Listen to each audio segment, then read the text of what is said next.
खबर शेखपुरा से है, जहां private school and children welfare association के द्वारा आज पूरे बिहार में जारी प्रेस कॉन्फ्रेंस के दौरान आज शेखपुरा जिले के ऊषा पब्लिक स्कूल में भी प्रेस कॉन्फ्रेंस जारी है। सुनिए क्या कुछ कह रहे हैं एसोसिएशन के सचिव राहुल कुमार।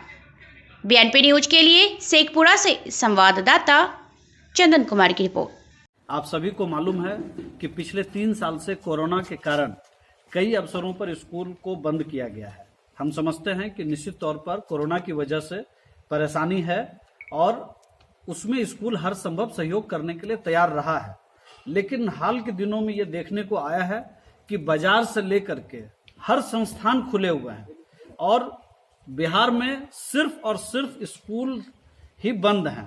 इसका मतलब इस तरह से लगता है कि सभी जगह कोरोना नहीं फैलता है और स्कूल से ही सिर्फ कोरोना फैलता है।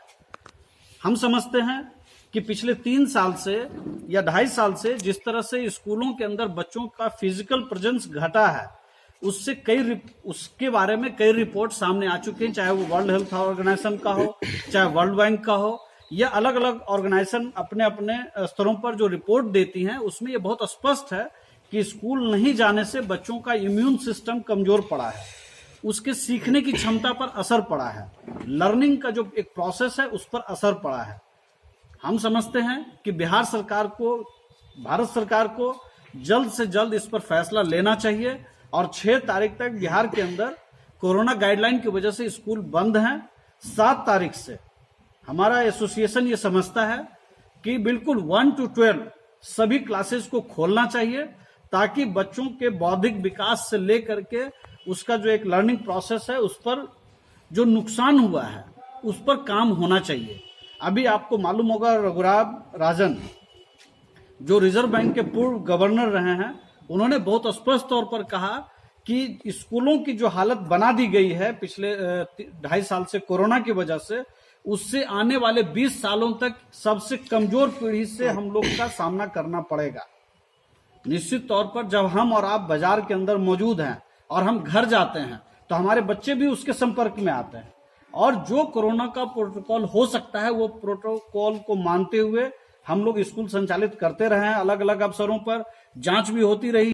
तो एसोसिएशन ये समझता है कि अब देर करने का कोई मतलब नहीं है। 1 तारीख से जब स्कूल बंद करके एग्जाम लिए जा सकते हैं 10th और 12th का, आप सभी को मालूम है इंटरमीडिएट का एग्जाम शुरू होने वाला है 1 फरवरी से, फिर 17 फरवरी से 10th का एग्जाम शुरू होगा। तो बिना पढ़े जब आप बच्चों का एग्जाम आप लेने की कोशिश कर रहे हैं या एग्जाम ले ही रहे हैं, तो फिजिकल क्लास को परमिशन देना चाहिए ताकि सभी का विकास हो सके।